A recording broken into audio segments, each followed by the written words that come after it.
tardes. Buenas tardes. O días, son días todavía, ¿verdad? Para mí es un gusto que podamos hablar de un tema sumamente importante, de cómo nosotros como hijos de Dios podemos tener paz. Esa paz que sobrepasa todo entendimiento es la paz de los que confiamos en el Señor. Hemos estado estudiando la carta de los Romanos y nos hemos dado cuenta, el primer tema que vimos, el engaño tan tremendo que hace el diablo, haciéndonos creer que todos los que hacemos buenas cosas nos podemos ir al cielo. El otro día platicaba con una señora que le decía: ¿usted alguna vez ha reflexionado, ha pensado si se va a ir al cielo o si se va a ir al infierno? La mentira también tremenda que surgió a través de un invento de un papa, el hacer creer a la gente que existía un purgatorio. El purgatorio no es bíblico, no existe. Y le dije: ¿usted ha entendido que si usted se muere hoy, ¿a dónde se va? Y me dijo: no lo había pensado sinceramente. Muchas veces no lo pensamos, porque decimos: Dios es tan bueno y tan lindo que a todos nos va a dejar ir al cielo. Algún día, Él va a ver lo bueno que he sido o lo linda que he sido y me va a dejar ir al cielo. Pero se quedó pensando y eso fue bueno, porque ya hizo una reflexión profunda. Y la Biblia siempre nos lleva a reflexionar, nos lleva a que pensemos, a que vayamos más allá, porque nos confronta, nos exhorta, nos lleva a esos puntos básicos de nuestro pensamiento donde decimos: bueno, si hoy me muero, ¿realmente qué va a pasar? ¿Estaré en la presencia de Dios eternamente? ¿O estaré en una existencia inmortal que nunca va a acabar? Y es muy fuerte cuando nos confrontamos a nosotros mismos y reflexionamos y decimos: ¿realmente será que me voy a salvar? ¿Será que voy a estar con Dios en su presencia, con los ángeles, con todos los que estamos aquí?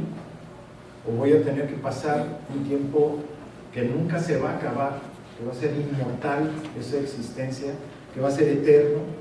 Entonces el apóstol Pablo aquí nos muestra y nos enseña, primeramente en los capítulos antes del 1 al 4, pues todos esos engaños que el enemigo va a poner. Pero hoy vamos a ver otro engaño que existe para el creyente. Y yo quiero que oremos para que Dios nos revele, nos muestre exactamente qué es esto. Padre, te agradecemos, te bendecimos por este privilegio que tú nos das de poder entender tu palabra, de estudiarla, de que ella nos vaya llevando de triunfo en triunfo, de victoria en victoria, pero también que nos muestres nuestros errores, nuestras debilidades, nuestros defectos, que tú nos enseñes claramente en qué estamos equivocados, Señor, y que podamos llegar a esa perfección que tú anhelas en tu corazón para cada uno de nosotros. Yo te pido que esta iglesia que tú has levantado, Señor, que es tuya, que tu palabra sea la que instruya a cada miembro, Señor. Que no seamos cristianos mediocres, sino cristianos verdaderos, que te amemos, que te glorifiquemos, Señor, a través de nuestra vida. Que nuestra vida sea un testimonio viviente de quién eres tú en nosotros, de que tú habitas en nuestros corazones. Perdónanos por no haber vivido realmente como hijos tuyos. Hoy te pedimos que pongas esa consigna en nuestro corazón, que podamos vivir en esa paz que solamente tú nos puedes dar. Te agradecemos y disponemos este tiempo, Señor Jesucristo, agradeciéndote por tu sacrificio en la cruz. Gracias te damos y te bendecimos. Amén. Hoy vamos a comenzar el capítulo 5 del libro de los Romanos, y como les decía, para que lo empiecen ustedes a buscar, como les decía, otra de las tácticas del enemigo es hacerles creer o hacer dudar al cristiano, que le haga dudar de su salvación. Uno de los grandes dilemas que han existido a través del tiempo de la iglesia cristiana es hacerle creer a la gente, a los verdaderos creyentes en Dios, que la salvación se puede perder. Es uno de los temas más controversiales que han existido a lo largo de toda la historia de la iglesia. Hay muchas iglesias ahorita que están confiando en eso, y por eso el apóstol Pablo dice claramente que el cristiano debe de tener el yelmo de la salvación. Lo recuerdan ahí en Efesios 6, versículo 16, que dice que tenemos que tener puesto el yelmo. El yelmo es el casco, un casco que nos va a proteger, que nos va a guardar, que nos va a cuidar, para que nosotros nunca olvidemos que la salvación es un regalo de Dios, es la gracia de Dios, y que no tengamos esa inseguridad de decir, y si peco hoy, perderé la salvación. Yo me acuerdo cuando yo empecé a estudiar, o que llegué a que el Señor me levantó de los muertos y me llevó con Él, y yo empecé a hacer preguntas, y yo decía, ¿se perderá la salvación? Porque donde estábamos nos enseñaban que se perdía la salvación, y yo decía, ¿se perderá la salvación? ¿Realmente será eso? O sea, si peco hoy, ¿pierdo la salvación? ¿Cuántos pecados necesito para que se pierda la salvación? Si tendrá que ser un pecado, como me enseñaron, capital para que la pierdan, o será con cualquier pecadito. Si hoy tengo un mal pensamiento, ¿pierdo la salvación? Si hoy se me salió una grosería, ¿perderé la salvación? Y luego la vuelvo a recuperar. ¿Cómo la recupero? Eran preguntas que me venían a la cabeza, no sé si a ustedes les llegó a pasar. Y eran cuestionamientos que yo me hacía, y el diablo lo que busca es eso, que perdamos nuestra seguridad, esa seguridad eterna que podemos tener cada uno de nosotros, de decir, yo soy un hijo de Dios, y tengo la paz, la seguridad, la certeza de que soy un hijo de Dios y soy salvo, y que voy a estar en el cielo con Él. Entonces, son cuestiones que nos atañen, que nos afectan, porque todas esas doctrinas equivocadas nos van llevando a eso, y que son cosas que provocan una incertidumbre en la gente terrible. Yo recuerdo que yo platicaba con hermanos y decían, hijo, ya pequé, ya perdí la salvación. Y yo decía, no puede ser que esto se pierda tan fácilmente. Y entonces les preguntaba yo a los profesores y les decía, oye, pues ¿qué pecado me puede llevar a que pierda la salvación?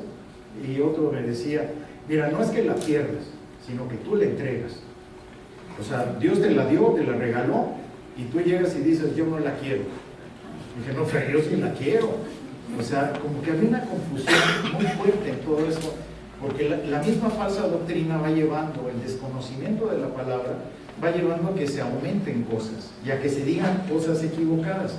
Entonces vamos a estudiar un poquitito, aquí en Romanos capítulo 5, vamos a ver del versículo 1 al 11, no vamos a revisar todos estos versículos porque no nos va a dar tiempo, lo vamos a dividir tal vez en 3 prédicas este pasaje, pero hoy vamos a ver algo muy importante. Dice, justificados pues por la fe, tenemos paz para con Dios por medio de nuestro Señor Jesucristo, por quien también tenemos entrada por la fe a esta gracia en la cual estamos firmes, y nos gloriamos en la esperanza de la gloria de Dios.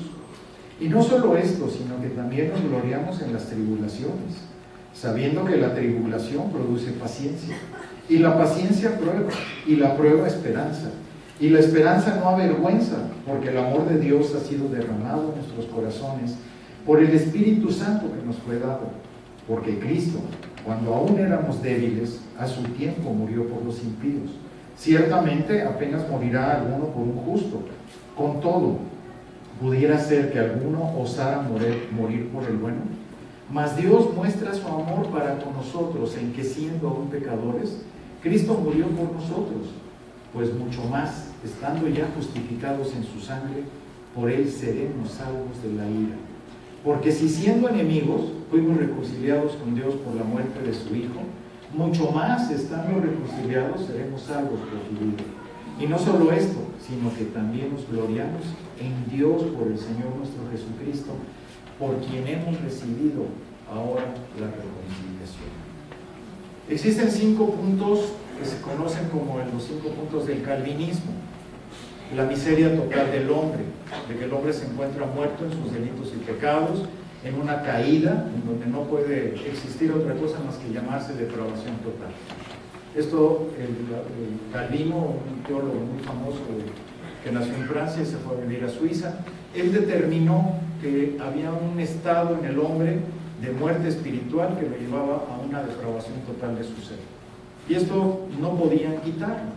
Esto venía a través y viene a través de la herencia de la muerte espiritual, producto de lo que hizo Adán en el tiempo del pecado. El pecado original lleva a eso, a esa depravación total. La segunda es la elección incondicional de Dios. que Dios puede decidir a quién escoge y a quién no escoge, a quién elige. Y esto mucha gente le brincaba, ¿verdad? Decían, ¿cómo? Pues Dios elige a todos, Dios quiere que todos se salven. No es así, porque dice también expiación limitada, que solamente va a escoger y va a elegir a los que quiere que sean sus hijos. ¿Por qué? Por su soberanía perfecta. El primer punto es lo que se llama predestinación, que muchos de nosotros lo hemos escuchado, en el capítulo 8 lo vamos a estudiar bien, y después viene lo que se llama la gracia irresistible, que aunque tú no querías, Dios te estaba llamando, y aunque tú estabas muerto, no te pudiste resistir a su gracia. En el llamado, en ese momento en que estabas perdido en tus delitos y pecados, estabas terriblemente mal en tu vida, pero llegó a tu corazón y dijiste, necesito buscar a Dios, necesito estar con Dios. Y alguien se atrevió a decirte, oye, pues vamos, mira, vamos a la iglesia. Dios te está llamando, haz algo por ti mismo. Y esa es la gracia irresistible. No puedes resistir pues su gracia. Tienes que llegar forzosamente porque va a ser efectiva esa gracia en tu vida. Y después viene lo que se llama, que es el tema que está tratando de bloquear el diablo a través de estas falsas doctrinas, que se llama perseverancia de los santos. Que todos y cada uno de nosotros vamos a perseverar y que por más que podemos llegar a pecar, no practicar el pecado, pero sí podemos pecar, y eso no quiere decir que perdamos la salvación, sino que existe la perseverancia de los santos. Por eso esos 5 puntos del calvinismo fueron tan atacados por lo que se llama arminianismo. Jacobo Arminio, después de que vivió Calvino, él contradijo todos los 5 puntos del calvinismo y puso lo que se llamaban los 5 puntos en contra del calvinismo, pensando que no existía la predestinación, que el hombre no heredaba la muerte espiritual, diciendo que la gracia era para todos, que la elección era soberana para todos, y también diciendo que la salvación se podía perder. Y este es el punto básico que el apóstol Pablo nos está mostrando en este capítulo 5, en donde está diciendo, no puede ser que un día una persona que nació de nuevo por la gracia perfecta de Dios, por esa gracia irresistible, y de repente nace de nuevo, está vivo, espiritualmente feliz, leyendo la Biblia, cantándole a Dios, orando, y de repente se encuentra muerto al otro día. Y al otro día vuelve a tener vida. Y al otro día vuelve a estar muerto. Imagínense qué burla para Dios. Como diciendo, lo que hizo Dios no sirvió. Lo que Dios instituyó en el corazón de esa persona no funcionó. Entonces, es algo muy fuerte. Porque un día puede ser un hijo de Dios y al otro día vuelve a ser hijo del diablo. Como que no es muy factible verlo así. Pero ellos lo ven de esta manera, la gente arminiana. Y el arminianismo ha caído de una manera muy fuerte, porque el calvinismo moderado, el calvinismo nos lleva a entender cómo las cosas de Dios son perfectamente congruentes con lo que nos habla la palabra. Aquí nos habla de que los creyentes jamás vamos a perder esa salvación. Y los arminianos dicen lo contrario, porque ellos creen que pueden defender con sus propios actos, con su propia voluntad, lo que Dios dio con su gracia soberana. Y ellos creen que con sus buenas obras se van a salvar. Y las obras no salvan, dice, la salvación no es por obras, es por la gracia de Dios, para que nadie se gloríe, porque ya saben lo presumidos que somos. No, es que yo busqué a Dios, no, es que yo hice tantas cosas, es que yo soy bueno, yo no mato, yo no robo, yo no hago mal. Por eso Dios dijo, para que nadie se gloríe, esto es por gracia, no es por sus buenas obras. Entonces, aquí vemos claramente cómo el arminianismo ha roto. Les voy a dar 2 pasajes de diferentes escritos que saqué, que pude condensar. El primero de ellos de lo que la Iglesia Católica dice. En el Concilio de Trento, que ya lo vimos la semana pasada, en 1530 y tantos, empezaron a hacer el Concilio de Trento. Se estaban conciliando entre lo que era el protestantismo y el catolicismo, porque se estaban enojando, se estaban peleando, y decían, bueno, ¿quién tiene la razón?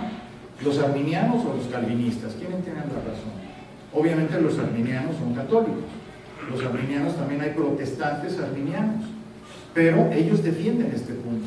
Y vean lo que ellos ponen en el Concilio de Trento, capítulo 6, 23 de ese concilio, ellos pusieron esto, dicen, si alguien dice que una vez justificado no puede perder la gracia, y por tanto que el que cae y peca nunca fue verdaderamente justificado, sea anatema. O sea, que sea maldito, en pocas palabras. Una persona que dice que no puede perder la salvación, sea maldito. Vean nada más que fuerte. Y luego vemos una declaración de los arminianos en un concilio que hubo en la conferencia de los remonstrantes, que fue una conferencia en donde ellos trataban de demostrar a través de esos puntos que los protestantes moderados, reformados, calvinistas, estaban equivocados. Y vean lo que ellos dicen. Hay personas verdaderamente regeneradas que al descuidar la gracia y contristar al Espíritu Santo con el pecado, se apartan totalmente y a la larga finalmente caen de la gracia a la reprobación eterna. Imagínense, ahí están diciendo, van a perder la salvación. En el tiempo de Pablo, él quiso contrarrestar estas tonterías que estaban diciendo, que era una falta de fe absoluta. Es como diciéndole a Dios, te equivocaste, fíjate, salvaste a esta persona, la sellaste con el Espíritu Santo, le dijiste que iba a estar contigo en tu presencia cuando se muriera, pero te equivocaste. Y ahí en Romanos 8, cuando le dice que antes de la fundación del mundo Él nos escogió, luego nos llamó, luego nos justificó y luego nos glorificó. ¿Se acuerdan?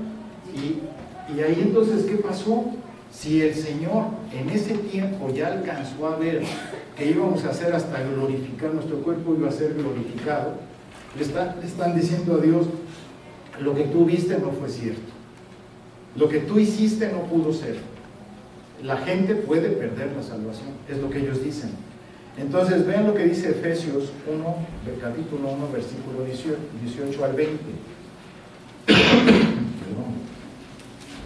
Efesios 1, versículos 18 al 20.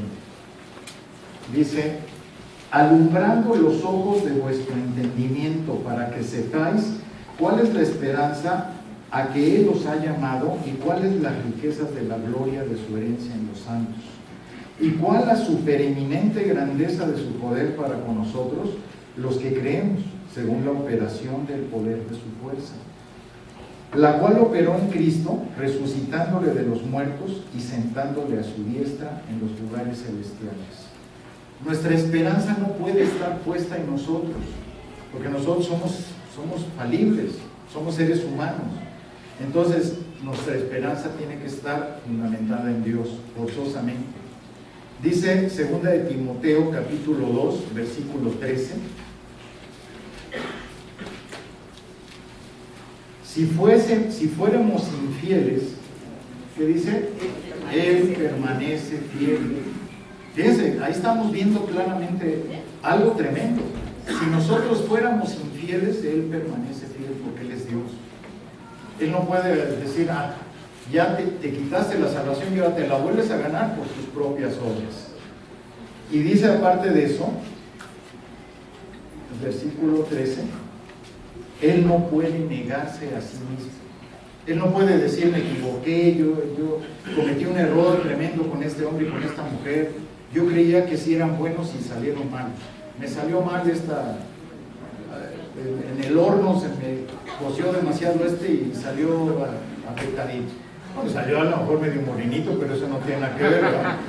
Entonces, aquí estamos viendo, vamos a ver 6 cadenas o 6 eslabones que forman la cadena de la perfecta salvación de Dios. Eso es lo que nos está mostrando, nos está llevando este pasaje bíblico de Romanos capítulo 5, en donde vamos a ver cómo no puede existir el mérito humano para que la salvación se mantenga. No viene a través del mérito humano, es la gracia soberana de Dios. Lo primero que vamos a ver en este tiempo, vamos a ver 2 de los eslabones, y el primero de ellos es la paz del creyente con Dios. Es una de las evidencias de que una persona haya nacido de nuevo, la paz. Esa paz que podemos tener para con Dios. Y la segunda es su posición en la gracia. La tercera es su esperanza de gloria. Cuarta, su posesión de amor divino. La quinta, su certeza de liberación. Y la sexta, su gozo del Señor, en el Señor. La primera que vamos a ver es la paz del creyente con Dios. ¿Qué tanta paz puedo yo tener en un momento determinado con Dios? Dice, justificados pues, en el versículo 1 ahí del capítulo 5, justificados pues por la fe, tenemos paz para con Dios por medio de nuestro Señor Jesucristo. Entonces el primer eslabón de esa cadena irrompible, imagínense una cadena donde está totalmente trenzada en esos 6 eslabones, y el primero de ellos es esa paz. No puede romperse esa paz. Esa paz es perfecta de parte de Dios. Entonces, hasta la eternidad estaremos en esa paz con Dios. El término pues, aquí tenemos que ver siempre esos, en las palabras, cuando dice pues, ¿a dónde nos está llevando? Nos está llevando a un argumento actual. ¿De qué? De lo que Pablo dijo anteriormente. ¿Qué nos dijo? Que habíamos sido justificados, ¿verdad? Justificado quiere decir, ya Jesucristo pagó. En el momento que tú te arrepentiste y en el momento que reconociste a Jesucristo como tu Señor y Salvador, en ese momento Jesucristo va con el Padre y le dice, mira, yo vengo a justificar a este hombre, vengo a justificar a esta mujer, vengo a pedirte que le quites todos sus antecedentes penales. El acta de los decretos contraria a nosotros fue clavada en la cruz, de Colosenses 2, 13 y 14. En ese momento, cuando es anulado todo lo que nosotros debemos, hemos sido justificados. El Padre dice, quedan limpios, ya no tiene nada que deber, empieza una nueva vida en ellos. Todo lo que habías hecho, todas tus porquerías, todos tus delitos, todos tus pecados, en ese momento quedan cancelados. Por el sacrificio precioso de Jesucristo en la cruz, por el derramamiento de sangre, somos lavados en la sangre de Cristo y en ese momento somos justificados. Empieza esa nueva vida. Te dan una oportunidad tremenda de decir, tengo una nueva oportunidad de vida. Todo lo que hice, yo me acuerdo en mi vida pasada, que yo me levantaba y decía, no, pues es que ya eché a perder todo. Todo es una porquería, ya no hay manera, todo está sucio. Estoy en un túnel profundo donde no puedo salir, porque toda mi vida está manchada, está sucia, está puerca. Y cuando Dios me dijo, aquí está mi mano, te doy la oportunidad de una nueva vida, yo dije, la quiero. Tomé su mano, porque dije, quiero esa oportunidad nueva, gloriosa que Él me está dando. Y a veces no lo creemos. A veces pensamos, ay no, ¿cómo va a ser? ¿Borrón y cuenta nueva? No la queremos creer. Pero Él eso nos dio. Cuando dice tenemos paz, es la tranquilidad de esa conciencia de despertar y decir, ay, gracias Señor, gracias por esta paz, gracias porque tengo mi conciencia en paz, tranquila, de que ya no te estoy lastimando, de que ya no te estoy ofendiendo, de que ya no estoy haciendo las cosas contrarias como antes. ¿Por qué? Porque esa paz solamente puede ser, ¿qué es lo contrario a la paz? Turbación. Es lo opuesto, ¿verdad? Es esa cosa que no nos deja en paz, que estamos todos mal, que decimos, ¿cómo puedo seguir viviendo así? ¿Cómo puedo hacer esto? No quiero recordarles, pero imagínense un borracho en la cruda, ¿cómo despierta? Sudoroso, diciendo, ¿cómo hice esto? ¿Cómo me gasté todo el dinero? Y ahora ya no tengo para mi familia. ¿Cómo puede ser posible que haya dicho esto, que haya hecho esto, aquello? Esa turbación de espíritu, esa turbación de la conciencia, es algo que a muchos de nosotros nos llegó a pasar. Horrible. Y qué despertar tan precioso es cuando decimos, gracias Señor, estoy sobrio. Gracias Señor, porque hoy me has dado la tranquilidad de estar contigo, en tu presencia, de despertar y de decir, gracias Señor. Que nuestro primer pensamiento sea Él. Eso es, tenemos paz, tenemos la tranquilidad, pero en cambio el que está en contra de Dios está intranquilo, está inseguro, está sufriendo, porque está en pecado, está viviendo de una manera totalmente opuesta. Vean lo que dice el profeta Oseas, en el capítulo 8, versículo 7 de Oseas. Es algo increíble cuando vemos a este profeta menor.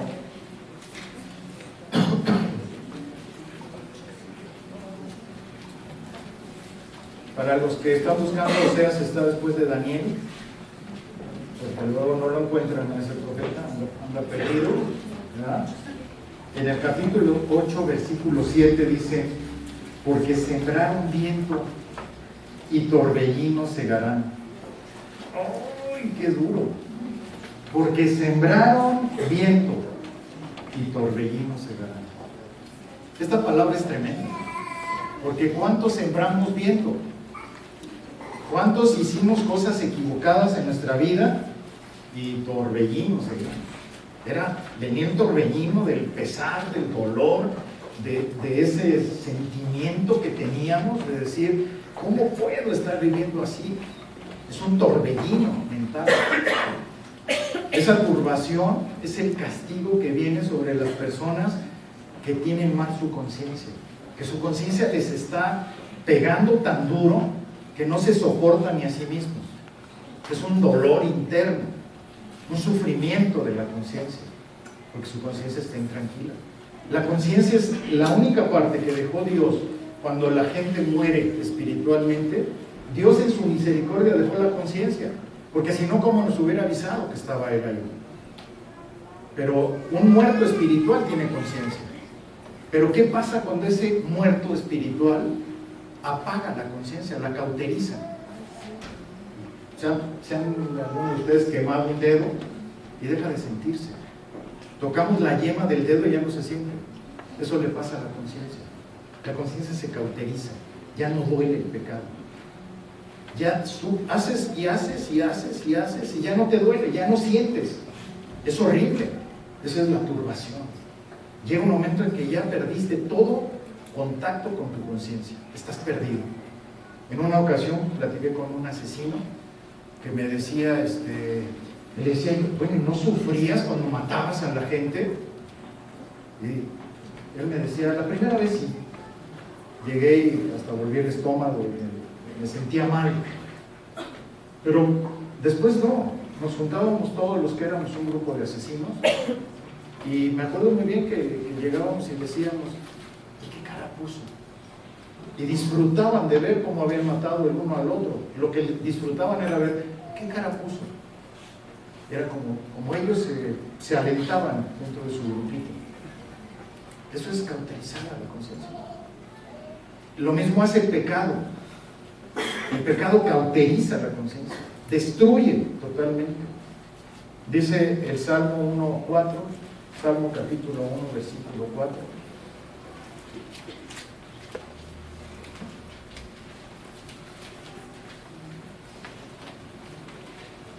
No así los malos, que son como el tamo que arrebata el viento. Fíjense, ahí está clarísimo cómo el enemigo hace que esa persona tenga esa maldad interna en su ser para estar haciendo y haciendo lo malo. Tengo unas palabras aquí que me gustaron mucho de Martín Lutero y quiero decírselas porque me impactaron cuando yo estaba desarrollando esta predicación, pero me gusta mucho la forma como él pensaba en ese tiempo. Dice, el justo tiene paz en su relación con Dios, pero aflicción con su relación con el mundo, porque vive en el Espíritu. Fíjense qué preciosa forma de pensar. Y dice después, el injusto tiene paz en su relación con el mundo, pero aflicción y turbación en su relación con Dios, porque vive en la carne. Una persona que tiene la conciencia cauterizada va a disfrutar mucho de sus amigos del mundo, de las groserías, de las borracheras, de todas las travesuras que hacen en el mundo. Lo van a disfrutar. En cambio el creyente no. El creyente no puede disfrutar de lo que hacen en el mundo. Al contrario, se va a sentir incómodo con el mundo. Ya no encaja con ellos. Y vean lo que dice, pero así como el Espíritu es eterno, serán eternas también la paz del justo y la tribulación del injusto. Y el castigo será eterno. El premio será eterno. Cuesta. A veces nos cuesta. Nos cuesta mantenernos firmes. Nos cuesta decir no al pecado. Pero sé que mi premio va a estar en la eternidad con el Señor. Y le creo. Esa es mi fe. Que le estoy creyendo a Dios que voy a estar en su presencia. El que no le cree va a querer tener y acabarse la vida aquí porque piensa que es la única. No piensa que existe otra vida. Pero los que sabemos que existe una vida eterna, no nos la jugamos, porque tenemos la fe que Dios puso en nuestro corazón.